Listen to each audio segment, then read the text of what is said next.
Hey, Lizards, Gizmo here. I wanted to share some of the cigars we'll be smoking in April and May so you could smoke along with us if you'd like.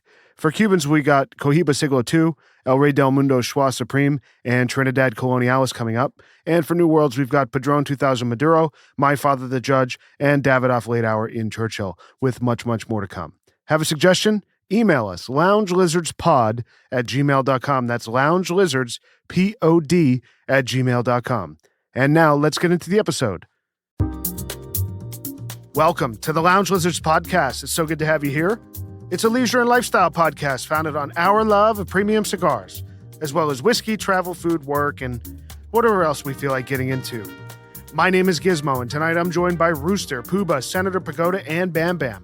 And our plan is to smoke a cigar, drink some tequila, talk about life, and of course, have some laughs. So take this as your 24th official invitation to join us and become a card-carrying lounge lizard. Plan to meet us here once a week. We're going to smoke a Cuban cigar tonight, share our thoughts on it, and give you our formal lizard rating. We'll do a deep dive on all things tequila, discuss some of Cohiba's interesting history, and we'll chat about the increase in counterfeit Cubans, all among a variety of other things for the next hour. So sit back, get your favorite drink, light up a cigar, and enjoy as we pair the Cohiba Siglo II with Don Julio tequila in both Repesado and Anejo. Our first Cohiba tonight, boys. The Siglo II, a wonderful little stick. Petite Corona on the Habanos calls it a Moravas. It's 42 ring gauge by 5 1/8. And I've been pleasantly surprised by these cigars. I've not been a big Cohiba smoker. I don't think any of us are really Cohiba smokers, but I've had a couple of these since I got them, and they are delightful. So I'm curious what you guys think of it tonight. I'll tell you, if you keep it to your nose for a while, the aroma is delicious. It smells great. Ton of cedar and a little actually bit of, you're going to laugh. I get a little citrus from it, but I always do. I think you're going to get that in the flavor, it's really nice. So, and Pooba and I were talking about the construction, and you can see at the foot how it's not so densely packed. Like you can tell already that you're going to have a decent draw from it just from how the foot looks, you know? Now, you've had this a few times. I have. Yeah, None of us in the room. You guys have. haven't had it. I think maybe Rooster has. I'm not sure, but what hasn't he had? That's true. No, not this size. Cool. I don't think so. Maybe a while back. But all right, well, let's cut this thing and see what we're getting on the cold draw here. Again, it's the Siglo II, 42 ring gauge by 5 1/8, and these cigars are from the El Aguido factory. We'll talk about that in a little bit, but they are from exactly 3 years ago. So UAO 19, early 19. Well, if there's one thing I've never criticized Cohiba for, it's their construction. And the construction on this is flawless. The draw is excellent. It is. And the funny thing, that what you get on the nose of the wrapper, it's identical to the draw, but you've got to draw for a little while to get that. Cedar and a little fruity note there. Yeah, it's sweet. There's some sweetness. Yeah, there is. All right, let's light this thing, boys. Our first Cohiba on the pod. A lot of folks have been asking us why we haven't done Cohiba. And here we are with the Siglo II tonight. Nice little smoke. The shape feels great in your hand. I love this ring gauge, too. We could talk about that. This better be good, otherwise Gizmo's going to walk out. Yeah, they're not cheap. That's the the one thing about this premium Habanos brand in Cohiba is these are not cheap. $24 a stick. Oof. Yeah. Gizmo may walk out anyway, like he does in the movies. For the record, Gizmo walked out of the new Batman movie. Yeah, it was not for me. I was not loving it. You were there as an adult with no children? Yeah, Mrs. Gizmo and I were there, and Pooba's looking down on you. I know. It was really violent. Rightfully so, actually. It was a good excuse for a date night. Why not? This is right off the draw, right off the bat, fantastic. Wow. It's earthy, citrusy, it's complex. I get dried fruit. Dried fruit. I think whenever you have a cigar that can give you that complexity of dry fruit, earthiness, and the cedar, that's a complex cigar. I get some floral notes too. Yeah, absolutely. Yeah, fantastic. So the Siglo II was released alongside the other Siglos 1 through 5 in 1994. The Siglo 6, which is a pretty revered cigar, was released 8 years later in 2002. So again, this line of cigars from Cohiba is about, what, 30 years old. They've been around for quite some time. What year is this cigar? It's 3 years old. Early 19 UAO from El Laguito. So they come in varnished slide lid boxes, which this came out of 25. They also come in aluminum tubos. You can get, it's 5 packs of 3, and then they also have cardboard 5 packs of 5. So obviously my choice would either be the tubos or the slide lid box, which these came out of. So what do you guys think so far? Well, my hand is shaking for a reason. I like it. Yeah. Puba? Yeah, very enjoyable. Yeah. Yeah. So far, pretty good. I'll be honest. I'm not blown away yet. I'm liking what I'm smoking, but I'm yet to be. Oh my goodness, this Agreed. is incredible. Agreed. Not there yet. You get some hay, cedar, Yeah. those notes, Grass. grass, So what's cool? petrocore. Shout out Grinder.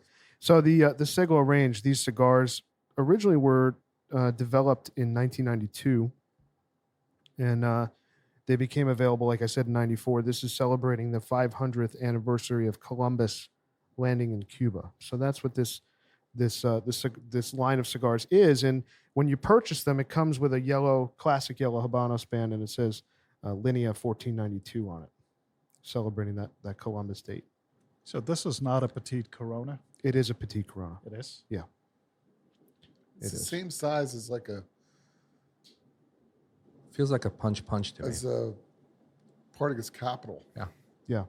I really love the different flavor I'm getting out of this. I've had other Cohibas, certainly similar age, but I think they needed more time. Cohiba Robustos, other things, other cigars that I've had. I had a Lancero that was old, that was pretty good, but I feel like these at 3 years are pretty good. I think even more time they'd be even better, but I guess we'll see how it gets as we get into the. Are you guys getting any pepper like through the retrohale? A little through bit. the nose, like Yeah. you feel that? Yeah, through the nose, it's Nose. not like a A white pepper. White pepper white is exactly what I was Right. going to say. Bingo. Yeah. yeah, like it doesn't blow through the nose like I'm just going to throw something out there that goes through the nose. That's, maybe this is obscure, but like the aged up in Anahados, those Robustos that we have, like when you blow it out the nose, it's like It's it's enjoyable. like a cigarette. I mean, Yeah, it's yeah. like it's like there's no, it's just so smooth. I don't get that, but I don't think that's a bad thing. It has a little bit of bite, I get the Um, pepper on the finish. a little peppery through the nose, but Yeah. good. I mean, really good. Yeah, good flavor. Strength is, I think, I would say like mild to medium, I would agree. Mild, medium. right? Yeah. So Cohiba, as we know, is the flagship Habanos marca from Cuba and is certainly their most expensive product. I guess when you say leaf for leaf or versus other cigars of the same size, this small cigar being $24 is definitely a premium versus other Habanos. Cohiba's got some cool history. I'm sure you guys know quite a bit of this, but I found some cool notes that I thought were really interesting. So in 1963, Eduardo Ribera, he was a torcedor or a cigar roller at a Cuban cigar factory, gave an unbanded cigar that he had rolled to one of Fidel Castro's bodyguards. And Fidel noticed the aroma coming off the cigar and said, what is this? Where'd you get it? Tracked the roller down, asked him to roll more. And then this was Fidel's private cigar from 1963 to 1966. And then they formally created the brand Cohiba in 1966. And then those cigars were a private label to Fidel, government officials, friends and family and whatnot. And Cohiba was actually not commercially available until 1984. So they had a 18 to 20-year run of just existing as a private label cigar for Fidel, his friends, and For the dictator. exactly. And now we're rescuing this cigar from communism. This is great. Paying a premium to do it. And the perfect group to do so. Wasn't Trinidad also one of his? Oh, yeah. It was. Exclusively made for him in the Oh. beginning. Yeah, I mean the Fundy, I think that's the case, right? And that would the Fundadores was a diplomatic gift that Castro would give diplomats who came in. It's traditionally a box of Fundies. Right. Did not know The, that. the man had good taste in cigars. I'll give him Yes. that. Yeah, that was the what he's one of. That was one of the ones he would give away to diplomats. Can you imagine being in Cuba in like 1960s and smoking like all Yeah, these I hear cans? it's still the same. I was just gonna say, yeah, It's not I too can different. imagine it. Let's go right now. Well, I wouldn't know. I haven't been there yet, and we're hoping for a trip soon. Oh yeah, we're going. Keep you posted Yep. for the Partagas Festival, maybe. That's right. Lizard trip on the horizon. Oh yeah. So there are four lines of Cohiba. The Classica Linea, so that's the original three cigars, including the Lancero. There's this line, the Linea 1492, also known as the Siglos. Then there's the Maduro 5, which are the Maduro cigars that they released. And then there's the Bejiques, which are obviously the most premium product that Habanos That's puts the out. budget line. That line is a myth. So they have a Maduro line as well. They do, That's One of the few Cuban Maduros. Maduros, yeah. Yeah, I guess they started with that, and then Partagas obviously has Yeah, the Secretos, I think they call them. yeah, and there's Magicos as well, I believe. Magicos too. Yeah. So the tobacco from this comes from the famed Vuelta Abajo region, and what's cool about Cohiba cigars that's exclusive to them is the Seco and Ligero filler leaf is given a third fermentation. All the others are only given two. This is given a third round of fermentation in the Seco and Ligero filler leaf. So What's interesting, it's that the pepper is ramping up for me. And I'm still getting the floral and some of the dried fruit early on. It's a very pleasurable cigar. There's no doubt about it. This The cigar, I construction think, and- it has a lot of potential. I'm sorry, potential to age as well. Yeah. Because would Yeah, I have really to say, smooth out the notes. if I'm being honest, through just, I don't know, maybe a quarter of this or even a little bit less than that, this is a very smooth, very easy smoking cigar. And as I'm thinking of where this would slot in, maybe this will pick up in flavor. So I'm curious where this goes. But just early on, for me, this is like a morning smoke. Like I would have this with a cup of coffee and that would be enjoyable. But I can't imagine having this like most evenings so far. I agree with you. This line is supposed to be medium or medium full according to Habanos, and I certainly think it falls in that zone where to me this is a morning or afternoon smoke. Like where I'm very excited that I have a bunch of these is when summer comes, sitting out on the deck. It's a in the great morning, summer cigar. doing a little work. This is going to be it's going to slot in there.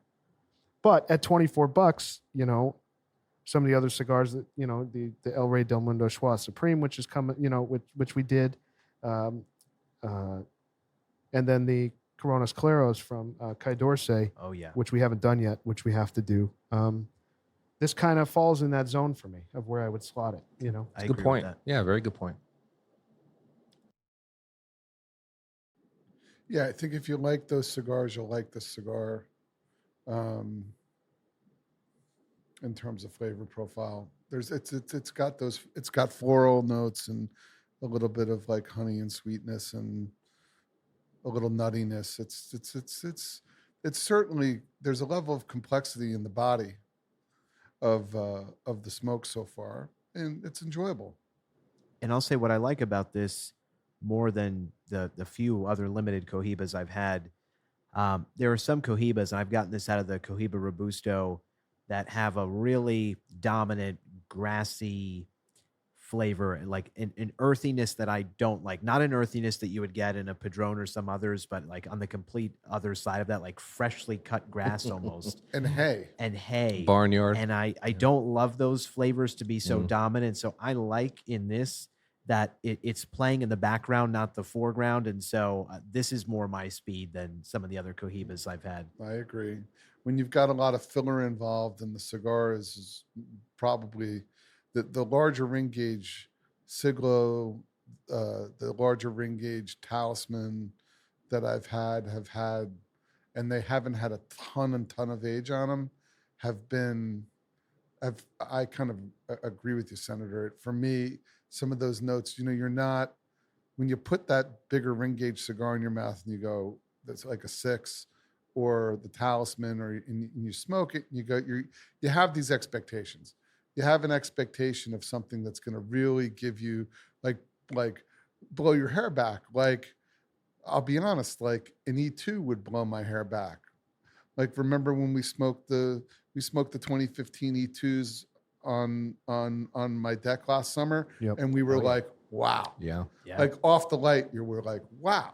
Off the charts. Off the charts. You're kind of just like, this is incredible. So now I haven't had a lot of aged Cohibas.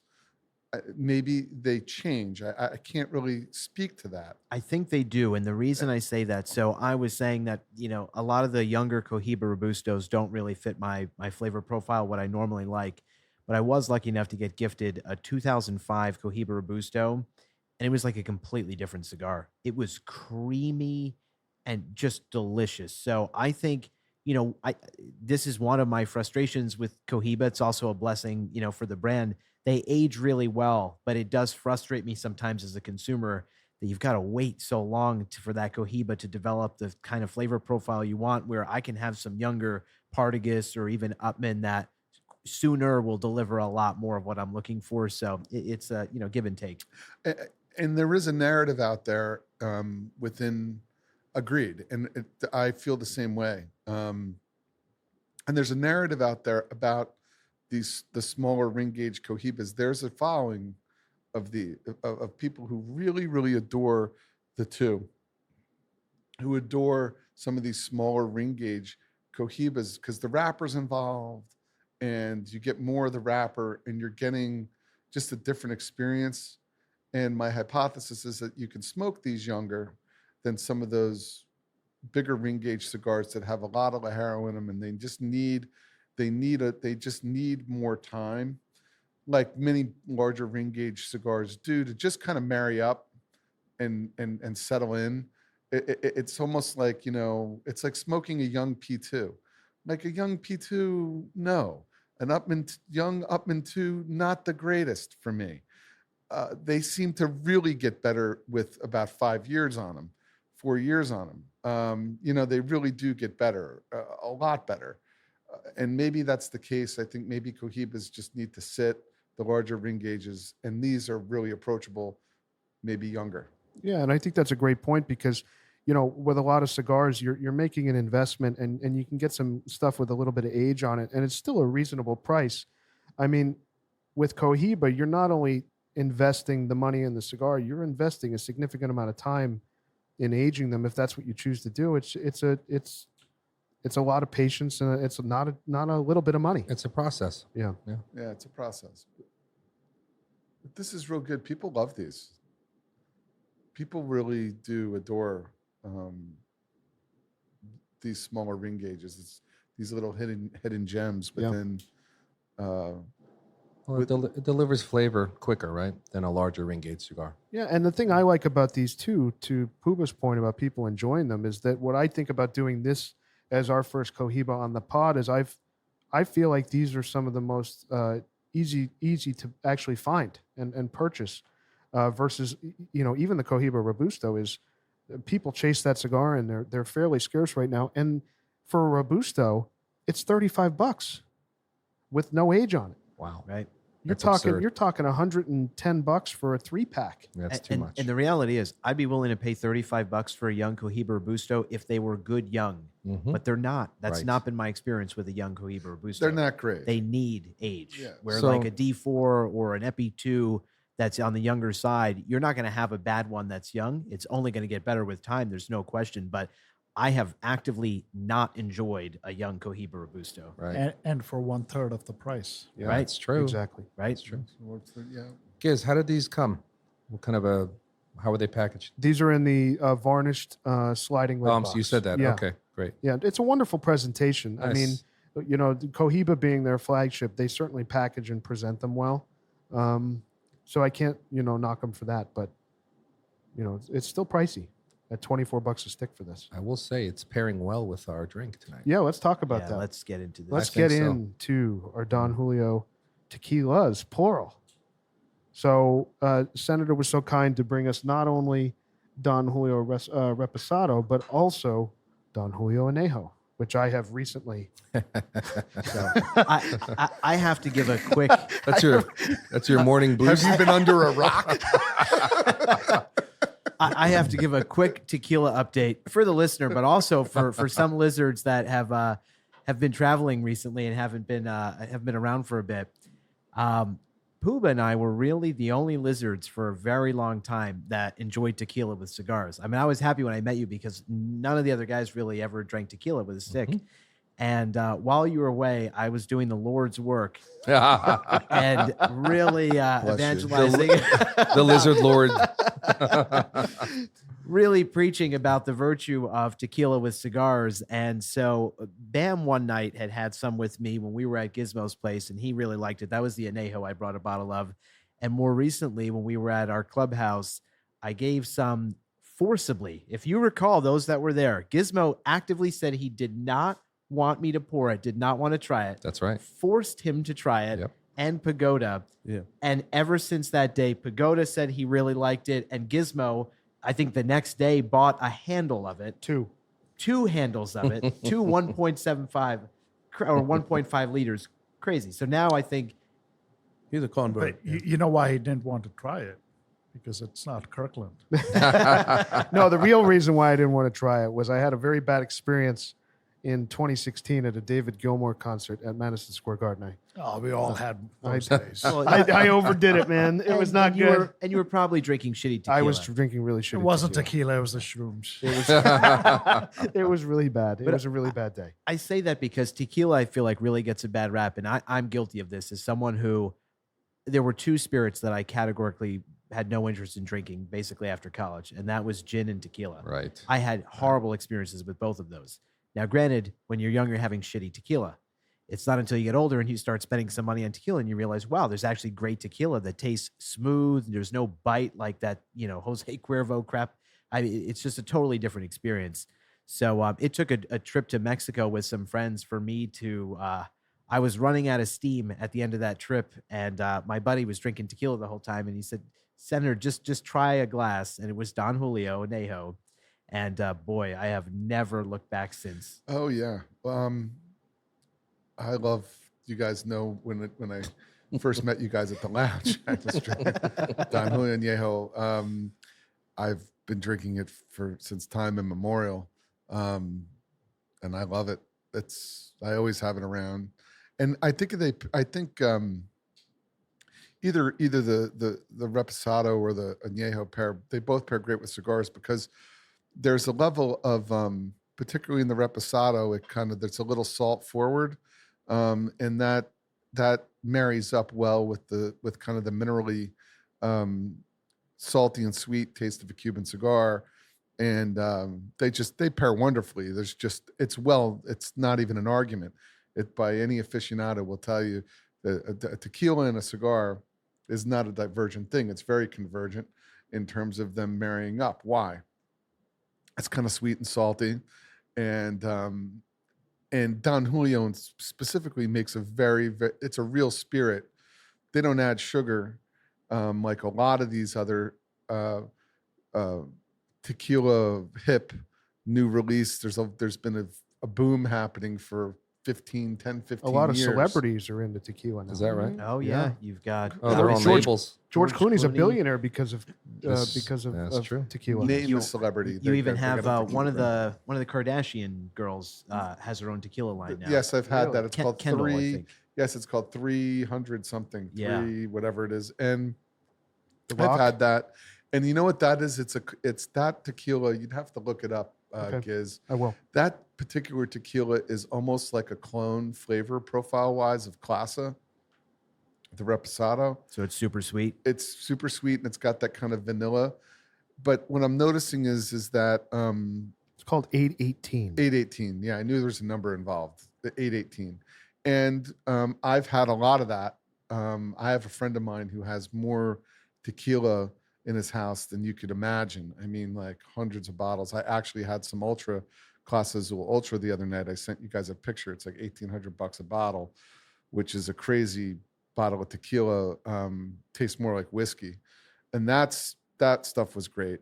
I digress. My point is though, is even Classa, and I may get beat up for this in comments or whatever, but I'm not a huge fan of Classa Azul Reposado. I think it's too sweet. There was a time where I was maybe like mystified by the hype of it and everything. It's it's And the almost bottle. and the bottle is beautiful. It's almost like an after dinner drink. Like if you were to have one, and you don't even really need ice in it, and you just had one, it's got that vanilla forward flavor. But these Don Julio, either Reposado or the Anejo, I mean, they both work great in a margarita. If you were to make a traditional margarita with just, if I make a margarita where it's 1 part tequila, and then a little bit of simple syrup, and fresh lime juice, and that's it. Basically, it's on the rocks.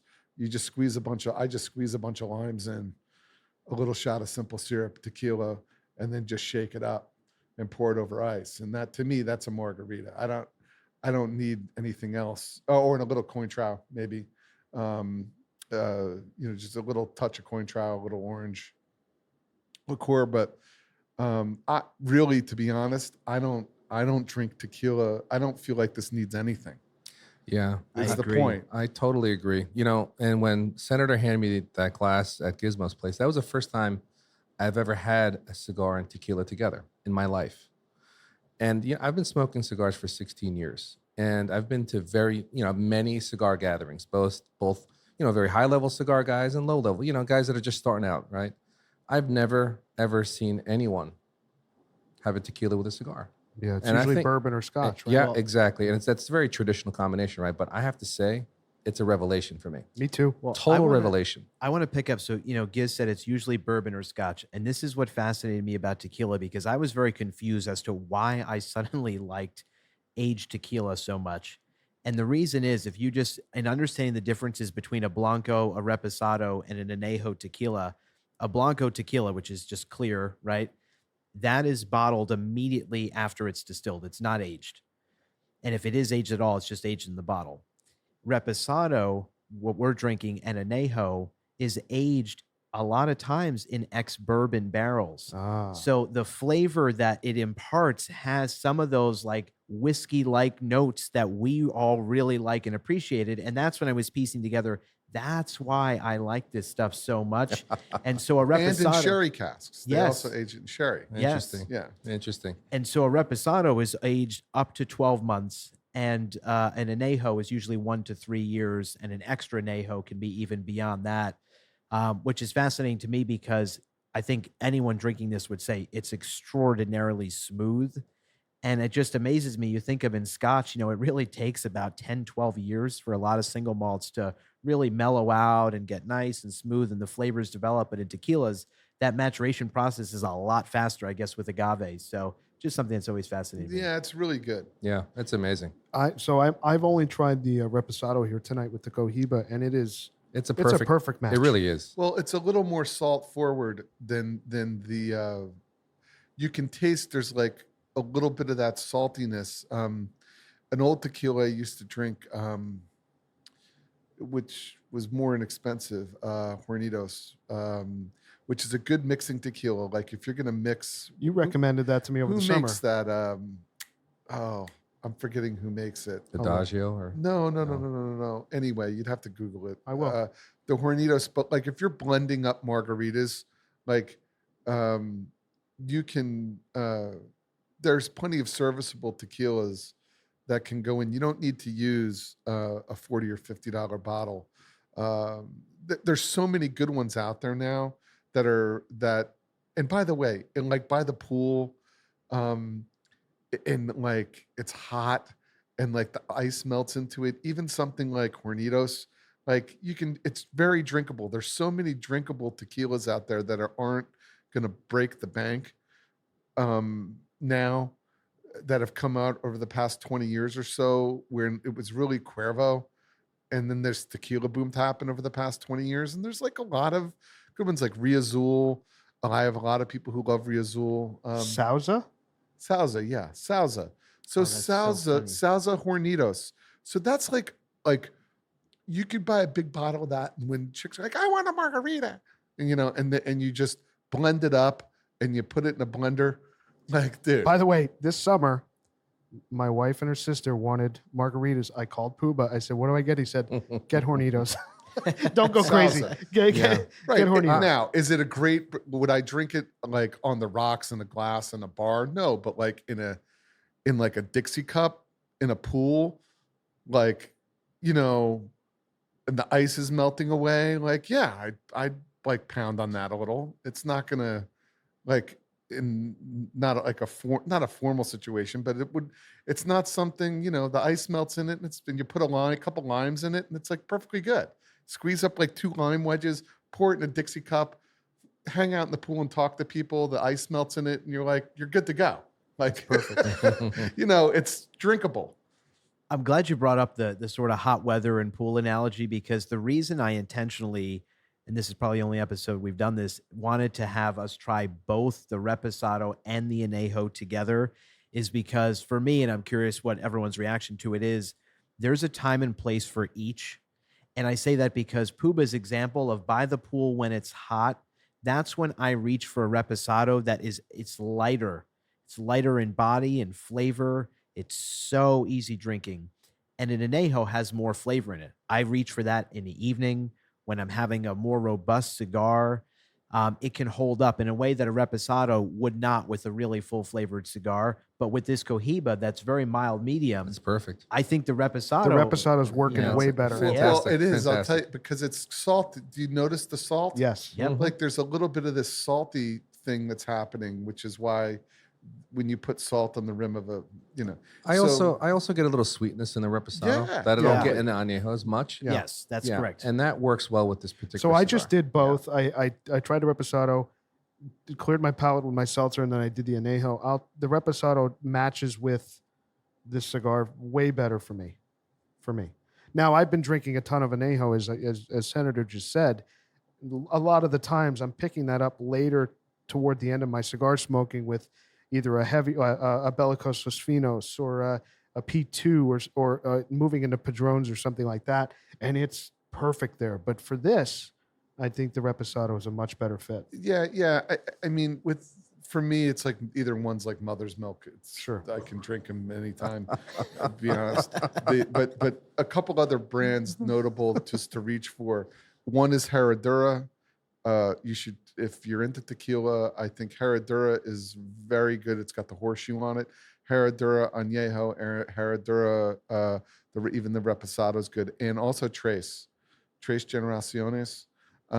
They changed the bottle. It used to have like that copper kind of top to it, and they've changed the design. So, but look for that Tres Generaciones in either Reposado or Anejo. Also very, very good. I generally drink Tres. I drink Tres, Herradura, Don Julio, as and they're priced about in the same range. Tres a little bit lower, Herradura a little bit lower, but Herradura is good. It was funny that you mentioned Rio Azul before, because I actually wasn't familiar with that, but a buddy of mine who's big into tequila, he had just brought, he said it's a very accessible bottle. He brought it to our clubhouse the other day and we tried it. And it was a Reposado, so it's on the sweeter side, but it was pretty good. I actually enjoyed it. And funny enough, I hope listeners will share with us what tequila Yes, they're drinking. When I please. say that Absolutely. because we had one listener reach out who runs a tequila bar in Manhattan, and where they have over 200 distinct types of tequila. And I think the Lizards have been invited for a tequila tasting there. Excellent. So we're going to have a Heyo. lot more to report back on tequila and what makes this spirit so special. But I would love to hear what other people are out there drinking. Giddy up. Yeah, and there's a lot. I mean, I've had a lot of different tequilas. There's a lot out there, so it's really just comes down to what you like. I mean, like the Rio Azul Anejo, I know a lot of people who like it, but it's like a little bit medicine-y for me, a little bit heavier. And there's so many brands out there. There's so many, like as exemplified by what you just said. If you go down to, I was in Florida recently, Rocco's Tacos. Rocco's Tacos is a small franchise. They have one location in Brooklyn, if it's still there, and then they have others mostly in Florida. And if their food's very good there, and they have hundreds of tequilas in there. And I believe, So you can do a lot. You can explore. There's a lot to explore. It's not like Scotch. Like Scotch is kind of, you talk about single malt Scotch, like it's a very kind of narrow window of stuff that's kind of like established. In the past 20 years, there's hundreds of tequila So brands. let me ask a question out about there. that. Is it maybe it's a matter of the process, or that Scotch has to come from certain regions? But why is tequila so attractive to marketing folks, to celebrity? Why is that? Because it's easy to drink now. Got it. And like vodka. If you think back to the 90s, like vodka, Grey Goose and Belvedere and came onto the scene, and everybody was drinking martinis and like ultra premium liquor, like about 20 years ago. Kind of Pagoda, you remember this in the city. Like everybody was drinking, what was it, Belvedere and Grey Goose and Kettle. And even Kettle was not like an established brand 30 years ago, It hit 25 big. years It ago. hit big about 10 years ago. Kettle One. Long time, well before that. Oh, is that right? Long before that, Oh, okay. yeah. And people was like, well, Kettle One and Belvedere, and people were drinking these like ultra premium spirits.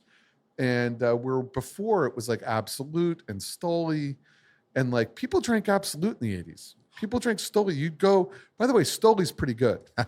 The Russian Stoli is pretty good. There's a troll trademark thing going on there. Oh, is that right? Anyway, that's why there's two different prices. There's two different things, but I'll still drink a Stoli. But anyway, that notwithstanding, then there was this like ultra premium spirit where you transitioned out of like Absolute and Stoli, and these ultra premium vodkas started to hit the market, and then these tequila followed.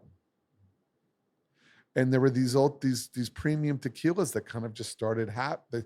I mean, there was in the mid 90s, there wasn't a ton of ultra premium. Ultra premium tequila was like Cuervo 1800 or Cuervo, what was it called? Cuervo 1800. That was all you really had, and that sucked. That wasn't a very good tequila. So most people were kind of like associating tequila with Cuervo and bad stuff, and now there's hundreds of brands. Well, this is making me really want to dive into understanding more about tequila. I think that's a good opportunity. To try a bunch of one this. brand you haven't mentioned is a Patron. Isn't that pretty Yeah, Not bullish. No, really? So I don't mind Padron. I'm not going to Patron. I'm not going to sit here and say like I hate their tequila or anything like that, because I don't think it's bad.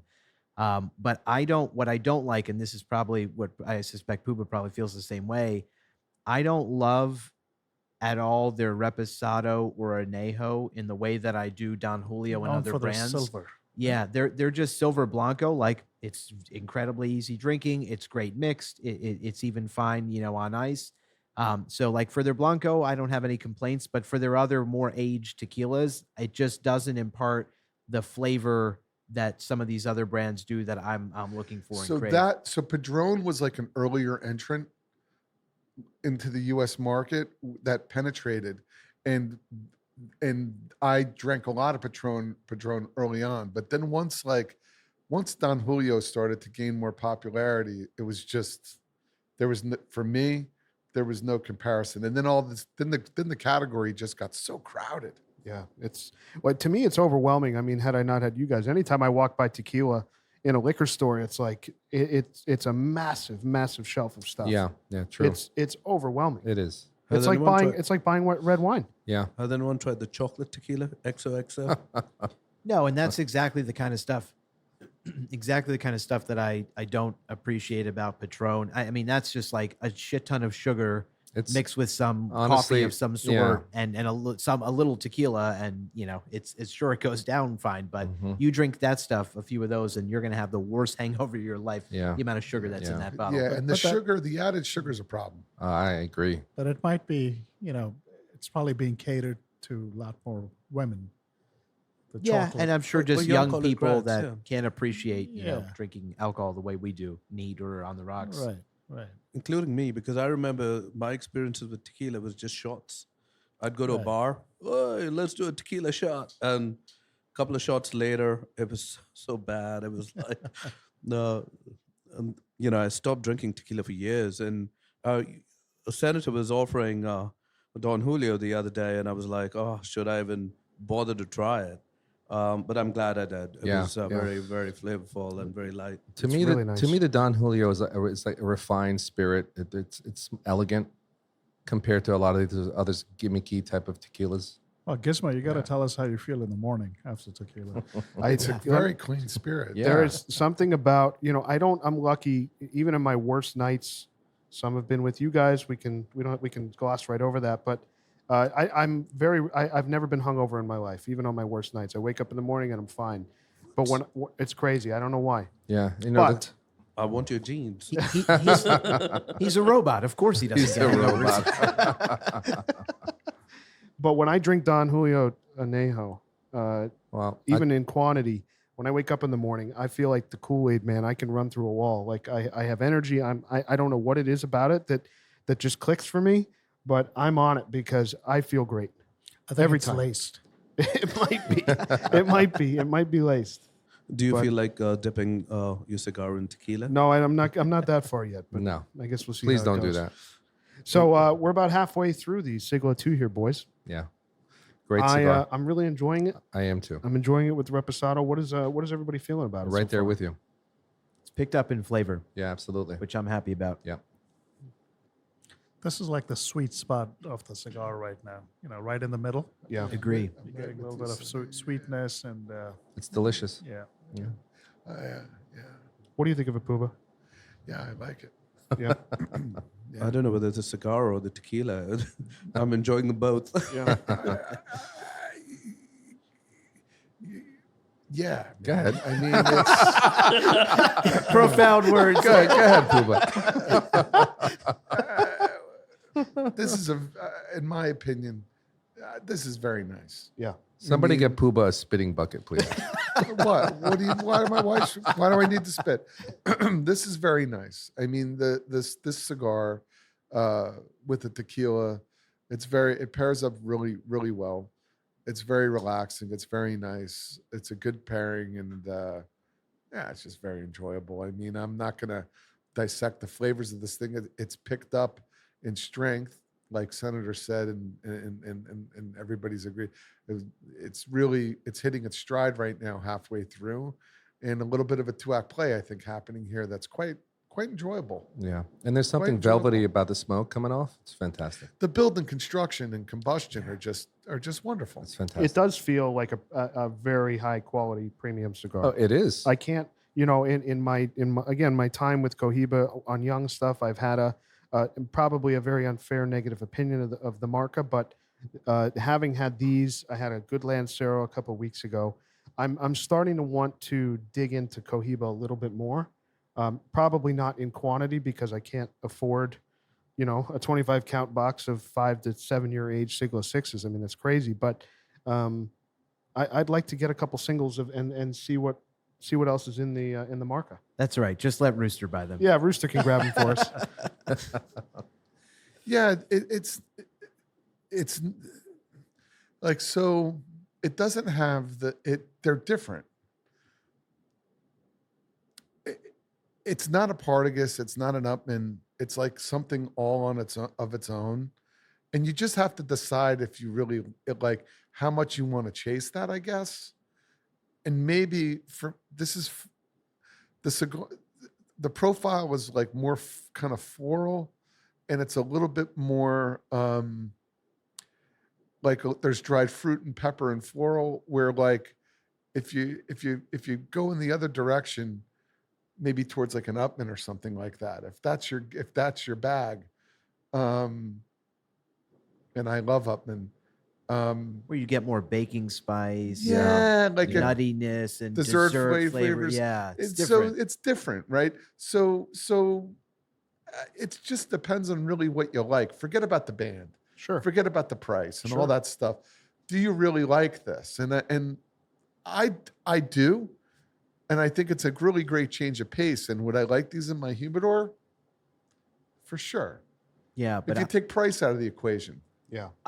you read my mind the way you put that, because you do have to make that decision And for me, even as much as I'm enjoying this stick, I know my palate, and this still isn't my sweet spot of something that I would pick up every day, right? That would crack the daily rotation the way that Partagas certainly does, Upman does. That's just what my palate craves. It's not a knock on this cigar. That's just what I prefer flavor-wise. Now, as I liked how you put it when you said for a change of pace, would I smoke another one of these? Absolutely. But you have to decide. And there are some people who love Cohiba so much, this is exactly the flavor profile that their palate craves, that they want on a daily basis. For me, even going through this, as much as I'm enjoying this cigar, it still doesn't crack my daily rotation because this is still not the sweet spot of what I look for flavor-wise. So what is I want to hear what your flavor profile is. I'm kind of with you, but because What is- we have the same kind of thing. We do. that we like. So the two of you don't pursue the floral, dried fruit, a little bit of pepper. You don't look for that. For a change of pace, yes. And I'll give you an example of some cigars like that. And Gizmo mentioned them earlier. I think the cigars that fall into that category that are cigars that I would want to smoke every now and then, but I'm not going to have every day. Those are the Schwa Supreme that we smoked. That has floral, dried fruit, all of those notes. It's a great cigar on a summer day. Is it something that I'm going to smoke year round, 365 days? No. But is it a cigar that I'm going to pick up every now and then and I'm going to enjoy? No question. I have the complete opposite take because those three notes for a particular cigar That's are what you chase. That's what I pursue. Yeah. Especially the dry fruit. In a Cuban, for me, that's the ultimate Cuban profile for me. Yeah. And if not only what would preclude me from putting this in my weekly, daily rotation is the price. Sure. That's the only barrier for me. Otherwise, I would have this 2 to 3 times a week, easy. Which, can I just quickly say me. on price? I'm not going to lie. You know, one thing I will always fault Cohiba for, and it does piss me off, is the price. Yeah. And I say that, and I have no apologies for it, because if every other brand out of Cuba can make cigars at a, $12, $13 to $20 price point that are fantastic, whether we're talking about D4s or Upman 2s or, Bellicosos Finos, or we can go on and on. If they can do that, there's no reason that Cohiba can't do the same. Totally agree. And so, I can only imagine their margins, and credit to them as a business. Mhm. But as a consumer, it's frustrating. Very. They're the only brand. Very. They're a big outlier among the Cuban I brands. agree. Yeah, Sure. I mean, talking about floral notes and dried fruit and all of that, I think the LGC MD04 Oh, yeah. fits that bill. This It is does. within that And profile. It does, but there's something about it that's Oh, it's closer very to the complex. profile that I Yeah, like. it's really a complex steak. It's a great steak. Very. So to me, like Cohiba is kind of like the Davidoff of Cuban cigars Yes. because they're very consistent. You rarely, I think, get a bad Cohiba. I've never really heard of like Cohiba getting plugged, or the construction is great. The factories that it's made at, I mean, they're some of the top-notch factories that and the top rollers roll them. So Yeah, you read my mind, Rooster. I was about to say this is like the Davidoff of it's the Davidoff of Cuba. Yeah. It kind of when you as you smoke through this, I've only had to touch mine up because I've been letting it sit and not smoking fast enough. But it's exactly right. You're exactly right. It's the construction, the build, the combustion of the smoke. It's a premium cigar. There's just no doubt about it. You just have to smoke it and ask yourself, am I going to chase this? Or, and is it worth the money for me to chase? Would I like a box of these in my humidor? Hell yeah. Hell yeah. Yeah. Hell yeah. That's Would that's why I bought Hell one. yeah. I had 2 cigars and I bought another. I have 2 boxes. It's a nice special occasion cigar. It is. I think so. in the right spot, it's really good. Yeah. But is it? But I'm a Bolivar, Partagas, Upman Happy you said the Bolivar. guy. Very Yeah, happy. that's my sweet spot. Yeah. Right? You know? Yeah. I'm happy you said the Bolivar. It's Punch. kind of that and Yeah. some punch. Now you go look if you go to, hold on. Let's not go crazy. What? I'm gonna ignore poop. Turn his mic off. The punch has a ton of that dry fruit floral. The note. short punch to punch. No, No, the one we did on the pod, the punch The punch. punch Oh, the punch. punch punch. Yes, That's a but- good but cigar. think But- about where do yeah. you slot that punch in? And I like that cigar. I rated that highly. We all but love it. I'll say this: every single time I have a punch, there is one place and one place only it fits in my rotation. From the and point of that's view of time of day. in the rotation. In the I rotation, see. it's always the first cigar. So what's funny- because it's Yeah. a relatively mild Yes, smoke. yes. So It's a for great me, afternoon smoke. Yeah, I that- mean, there's so much cedar in that cigar. Now, You know this what's does- funny? Hold on. You know what's funny about you saying that though? Quick, is that tonight I packed a punch. I was thinking of knowing bringing that one. knowing that we were having this. That's going to be I w- my next cigar. I was tonight. thinking of bringing one. This has a higher, for me, a more flavor than that cigar. I Interesting. agree with that. Yeah, Interesting. absolutely. You know, it's like I like the little bit of a slap across the face that like a Partagas will give you. That's sometimes. true. Yep. Yeah, we all You love know, that. and I Yeah. love that. Like And then I it love a slots in Bolivar anywhere. fucking when it hits you, Yeah. and you're like, dude, this thing's just a full flavor Yeah. beast. Like that BBF. I had a maybe? Oh, Bellicosos Finos yesterday that I swear, guys, kicked my ass. Yeah. It kicked my ass, and I loved every second of it. But well, it was full. It was I'm full. surprised to hear that. I've never had. Yeah, a it was the first really, time I ever really had it. full It got me. BBF. Yeah, it got me Well, going. I've had the Bolivar Petit Corona knock me around. It knocked That's a me around. stronger cigar than you'd ever. than here's you'd an ever interesting think. thing about our tequila pairing. So as the cigar started, right, the Reposado worked beautifully with it. Now that I'm past the halfway point on this, the Anejo, Yeah, it's working better. it really works very well late into the cigar. Very nice. I So, agree. Yeah. these floral notes that you're either into that Oh, and that's your thing. you know, I've said this before, but my this, pants are coming down on that floral note. right. You like, you All know, right. Keep it together, moving. Bev. Poopa just booked another flight to Florida. I like stumping. I like stumping outta him. here. I like stumping him with that. Are you trying to turn me off?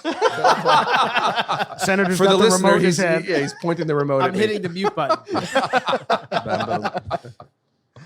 Oh gosh. That's it for me. Thank you very much. So are you guys ready to do that's the? for today. And Are you guys ready to do the formal liquor rating on the Don Julio? I think so. And we've got to rate each one, the Reposado and the Anejo, Separately? separately.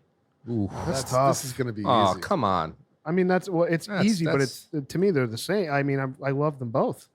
So we should start with the Reposado, and then we'll do the Anejo. Okay. So I'll give the Reposado a 9. Okay. And I'm giving the Hang Anejo. on, hang on. Let's go Reposado first. Oh, good. Go. 9 for me. I'll give it an 8.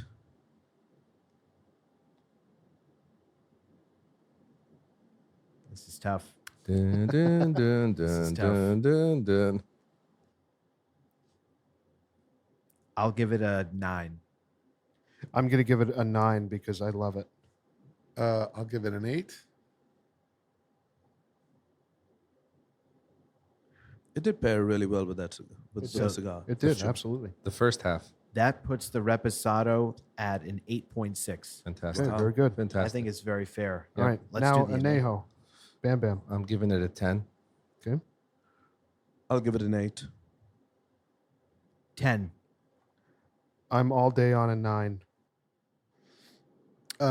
It's a Pooh, but this is easy for you. How could you dare? it's a 10. Okay, I was going to say. I There mean, you come go. on. There we go. We both have consumed enough Anejo. Attaboy. Attaboy. 10. It's a 10. It's a 10. It's a 10 for me because Desert Island, any tequila, it's anywhere I'm at in the world, I'm ordering that. And for me, the 1942, which is the cousin, would be I'd give that a 10.9. That's the more premium one, correct? Yeah, Okay. it's the cousin, but the big brother. But that's a 10. It's a 10 for me. To me, it's my favorite tequila. So our composite score on the Don Julio Anejo, 9.4. Very Wow. nice. So an wow. 8.6 for the Reposado and Amazing. a 9.4 for the Anejo. Wow. And Very I got to nice. say, cool. if I could give decimals on these, Yeah. that's right around where I probably would have landed. I'm Yeah. very pleased with the, Agreed. that's great. score. Totally That's agree. great. So we're coming into the last third here, boys, of the Cohiba Siglo II. And how's everybody feeling about is it a 2-act play, 3-act play? How's everybody feeling about it? Yeah, I'd 2. say 2. I think Two right in the makes middle. sense. I think right in the middle it kind of changed And for me. I'm very surprised because I wasn't expecting much from this cigar. From any Cohiba. I'm not a Cohiba fan. Yeah. Admittedly, I don't know enough about Cohiba. So I'm getting like coffee notes down towards the end here. I'm not as far along. I'm getting Yeah, there's a further little bit of along. espresso. A little that bit I'm of getting. like, yeah, it's complex Now, cigar. that's more my speed. Yeah. It's just getting there now. though. Honestly, it's wonderful. Um, Gizmo, well done. as it heats up. I'm glad you guys are enjoying it. You know, the one And thing the I will band, say, you gotta love the band. the Yeah. band is great. Give the band The one thing I will say about when I picked these out tonight to bring, unlike other cigars that we've smoked from Habanos, I had no concern that anyone in this room was going to have a draw, construction, or burn issue. I have to say that, like, it just is. Even when you look at the feet, I guess you call it, in the 25 cabinet, they just all look just so well made and consistent. Everything, you know, they're not dense. You can see They better be. sure for $24 a piece, but you know, there's a lot of other high-end Habanos that I can't say that about. And I'll go out on a limb. This combination of the two tequilas in this cigar, for me, is a very high quality experience. I agree. Really, everything from the flavor profiles I'm getting with this, with the liquor and the cigar itself, You're right. it's ridiculous. It's very nice. It's ridiculous. It's very nice. Yeah. It's a very nice cigar. Impressed. So the one thing I thought was interesting, and we were talking about reservas and grand reservas in the past few weeks, because we got we had some fakes put in front of us that were comical. Of you would have loved this. Oh, you would have died, Oh Puma. gosh. Tell him, Senator. Okay, so we're at our clubhouse. I have to say, I'm glad you brought this up because I said this. I at wanted our to talk about clubhouse. counterfeit. Oh, this is going to be For whatever hilarious. reason, I'm not exaggerating. Within the last 2 weeks, I've encountered more fake Cubans than I've ever encountered in my life. At our new clubhouse. Yeah. No, not just there. So I had a listener and friend reach out to me who was gifted a Bolivar, and he sent me a photo of it, and he said, is this real? Because something looks funny about this. The construction was not very impressive, and I'm looking at the Bolivar band on it, and I just happened by chance to be smoking a BBF as he sent it in. I sent him a photo of what the band should look like, and oh my God, it was the worst fake I've ever seen in my life. So that was like a moment saved of God knows what he would have been smoking if he lit that up. But we're at our clubhouse then, fast forward a few days later, and some clown walks in there and claims that he bought a box of Bolivar Reservas. Reserva, Bellicoso Reservas. You said they were grand reserve. No, they were. I think. Well, who knows? Who cares? Who cares? Regardless. They were reservas, I believe, not grand. They were But Reservas. Either way, And the best part is this guy claims that he paid $400 for the box. I mean, amazing. That was just for the box, though, right? You mean compared to the $490 I just paid for 2018? Dead box? giveaway. normal Or regular BBFs, ones. regular BBFs. Yeah, With I the mean that prices box. now? That box normally is what, $2,000, $2,500 it's bucks. 2 to 3 grand. At crazy. Least. It's crazy. At 2 to 3 least. grand for a box Minimum. of those. So And the best part is, once again, you look at the band, and I happen to have in my cigar case a BBF, and I pull out the band side by side. They're supposed to. This band was so bad. It's supposed to say obviously Habana and Cuba is underneath. They completely omitted the Cuba. That was like the first tell. As we're looking at the two bands side by side, and the rest of it, like the color of Simon Bolivar's like jacket or shirt, whatever he's wearing, is completely off. It was a fucking joke. And the shape. But hold on, don't the shape forget. was way off. Don't forget the razor sharp tip. Yeah, Right. it was really bad. No. It was really bad. Yeah, they looked like. That's Darts. a telltale sign when they Big- look like darts, like lawn Absolutely. darts. Yeah, Yeah. it was. You could have stabbed somebody with Oh that. yeah. Yeah. You know, Yeah. and what's interesting about parlaying that into a Cohiba discussion is obviously Cohiba being the market that it is, the brand name that it is worldwide, is the most counterfeited cigar in the world by far. So my caution to the listener is be very, very careful that who you're purchasing Cohiba from, all cigars certainly, but especially Cohiba, some of these other high-level Cuban marcas, really trust the retailer that you're buying from or the individual, because there are so many fakes out there. There are, and there was a kind of a PSA that was done within our circle of acquaintance, which was very informative, which I think we all watched. It was amazing. This PSA, and what's happening now is you're getting what they call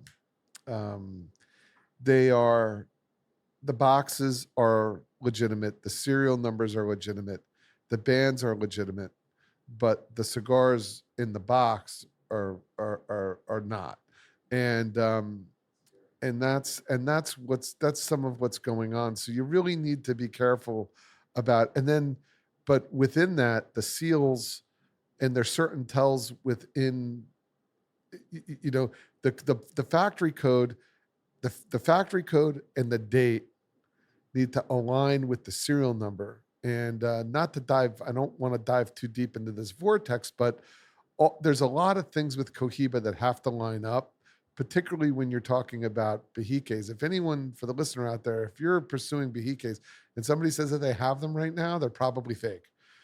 Because Especially a retailer. nobody has them right now. Retailers don't have them. And you just got to be careful out there, because there are things in the factory seal, bogus numbers where the numbers within the seal under blacklight don't match, but the bands are actually checking out. So you really got to be careful with Cohiba, because it's highly counterfeited, and the counterfeiters are getting more sophisticated. And we're seeing it actually trickle down to some other brands and lines of cigars that aren't counterfeited in the past as often. So There's a lot of fake Monty 2s out there. I've seen a lot of. There's fake always been Monty- a lot yeah. of fake Monty 2s. Fake Monty 2s. The thing that I would tell the listener, if it seems too good to be true, it is. So if you're seeing something that's, somebody has a quantity of boxes that's unreasonable of Bejiques, if the price is even remotely close to or lower than what a reasonable retailer would be selling it for, and you're getting that second or third hand, 99% of the time you're dealing with. If it's too good to be true, Yeah, you really got to trust your gut, and don't pull an impulsive trigger on buying cigars that you got to be very careful. Yeah, and if anyone says I have a connection in Cuba, That's or the first tell. That's the first tell. That's the first I have tell. a connection in Cuba, or I got these from Cuba, or like, it's like, that's actually they're actually retailers on the island who are actually, one, you can get ripped off in Cuba. Oh, yeah. Don't kid yourself. Absolutely. And two, that's the biggest bullshit line you'll ever hear in your life, is I've got a so-and-so from Cuba. That's bullshit. The old adage applies here more than anywhere. If it sounds too good to be true, it is. Absolutely. It's not true. And- It's that simple. And what's terrible about it too, there's a lot of, people will stay in high-end resorts in Dominican and other areas, and they go down to the cigar shop there and they have fake Cohibas. I mean, you really have to know who you're dealing with, and you have to trust it. Yeah. Plus, you have to understand the price. I mean, if a real Bejiques, when they started out, they were like at least $50. Now you can't touch them for under $100 a stick. So if somebody's selling them to you for like $40, they're fakes. Yeah, but that, and also the serial numbers, the particularly the front end, the prefix of the serial numbers really need to match. It could be a legitimate serial number, but it needs to match the box date, and the box date needs to match the factory code for that date. So unless, if you're going to play in this kind of, in this world, you need to familiarize yourself with the right serial numbers that are matching the right dates for the right box codes during that time period, because counterfeiters are generally, particularly when you get into like maybe some of the standard line cigars, that's an easy thing to pick up on. If you see 0004, but the box code is like 19, that's not It doesn't line up. That doesn't line up. It doesn't line up. It's 0003. So there are things that you just need to look at and be careful of, and try and do a little bit of homework, or at least have try and cultivate some relationships with people who are procuring legitimate cigars. So just be careful. The final thing I'll say on this topic, as far as purchasing counterfeit, is, again, to the listener, I would avoid purchasing stuff on Instagram. I think that is a cesspool of counterfeit. They are very good at putting up really nice images of really fake cigars. And I've seen a lot of people via Reddit, other forums that I'm on, that have purchased stuff on Instagram. They look amazing, and they show up and they've burned thousands and thousands of dollars on cigars that are just full of rat shit and filler from the floor, and they're horrible. So just be careful out there, folks. So Let's get back to So our Siglo II. I'm noticing Pagoda and I and Gizmo, we're burning our fingertips here. Yeah, I'm getting close to the Pagoda, end. how are you feeling about this thing? much better than I thought. Really, really enjoyed it and smoked right to the tip. It Yeah. was like Yeah.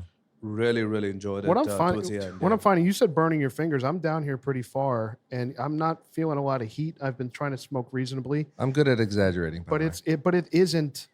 Really, it isn't. And I mean, No. that's a compliment to the construction. Eventually of it the cigar. will. But it's. I'm down pretty far, and it's not heating up too much, But- which is nice. And it's very, very good. yeah, I it's mean, very nice. Fantastic flavor all the way down.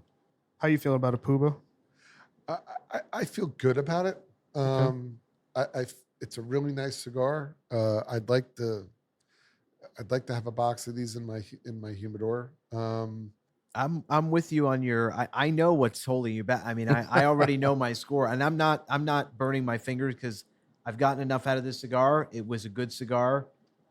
There was some stuff I liked, but I'm not gonna lie, it's not my perfect flavor profile that I would be looking for. Me Well, neither. Rooster, It, what it do you has, think? it has There- some positive things. there's another saying out there, right? It has some construction. very positive. It things. does. Great construction. Flavor is good. Burn was good. Didn't really have to relight it. Not at all. So, I mean, it's a great cigar, but it's probably not in our daily, Yeah. weekly rotation per Right. se. But for once in a while, like on an afternoon or a morning stick with coffee, or I think it fits right in. Yeah. So you guys ready to do the formal lizard rating on this thing? Yep. I'm ready. All right, Rooster, you're up. So I'm gonna give it a solid 8. I'm gonna give it a solid 8. Okay. I'm going to give the cigar an 8 as well. I'm also at an 8. Okay. Pagoda? A very, very strong 8, and I'm surprised with that because it's a much milder cigar, but I kind of really enjoyed it, and maybe with the pairings, and it's been a very pleasant experience. Strong 8. for me. Awesome. 8? Huh? Yeah. Hmm. What are you going with? I'll give it an 8. All right. So that's a rookie score from us tonight, gentlemen. 8.0. 8.0 on the Cohiba Yeah, Siglo it II. just didn't just to give a little color. I don't know if we should do a Yeah, little we color. Yeah, I should, want to hear what please. you guys but, think. but for me, it just like it definitely changed along the way, but just doesn't deliver for me exactly what I like. And that's a little bit more dessert flavors, a little bit more like Partagas kind of gives you that cinnamon. It gives you a little bit more of that coffee. It gives you a little bit. This doesn't do that. But on the positive side, if you really like a floral cigar, there's sweetness in there. I can see how people can chase this. I really legitimately, and the construction build and the combustion are really exemplary. So I can see it's a premium cigar. It's just not in my wheelhouse, And flavor profile wise. I'll just quickly build on that by saying I think the positives are very clearly the construction was outstanding, draw was perfect, combustion was great. I have zero complaints there. On the flavor, the reason I couldn't even entertain the thought of giving this a 9 or a 10, there was never a moment in this cigar that I, put my head back and said, wow. There wasn't that like wow moment for me with this cigar, like a simple cigar like a D4. I mean, even on the light on a D4, I just sit back in my chair and say, oh my goodness, this is exactly what I need right now. On a Padron, on a Belicosos Finos, on so many Cubans that I love that fit my flavor profile. And I'm only speaking for what I like. Even a Ras. A Ras, another Ras. great Ras. example. Yeah, blow That's your- where I blow sit your in my hair chair and back. say, Yeah. oh Yeah, I my know. goodness, the flavor is incredible. So for me, it just didn't have that wow factor to ever reach a 9 or a 10. But to Puba's point, I can see why someone would pursue these. And I say this as someone who I do like a cigar even more regularly that has floral notes, in that the Punch reviewed, I did like. I know I think Puba was not a huge fan of that cigar. For me, that did work well, and it's always a first cigar for me. But with Cohiba, it's those grassy notes and hay that are part of that flavor profile they look to deliver, and there's nothing wrong with that. If that's what you want, if that's what you like, by all means. But for my palate, that's what even I would honestly like. A punch is even more in my wheelhouse than this cigar is. And I gave this the same score I did that because the construction actually is much better on this. Yes, Yeah, that's definitely. true. That's definitely true. You know, honestly, I was on a cusp of giving this a 9, but the only thing that kept me back was the price point. Sure. Otherwise, this is right in my wheelhouse, this Yeah. cigar. It's right there. And I would have this, like I said, 2 or 3 times a week if it wasn't $25 a stick.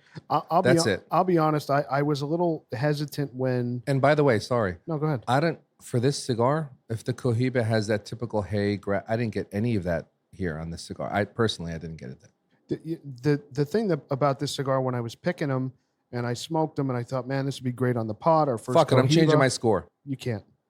You're stuck. I'm joking. And No. an 8 is an elite score. It's an It's a elite great score.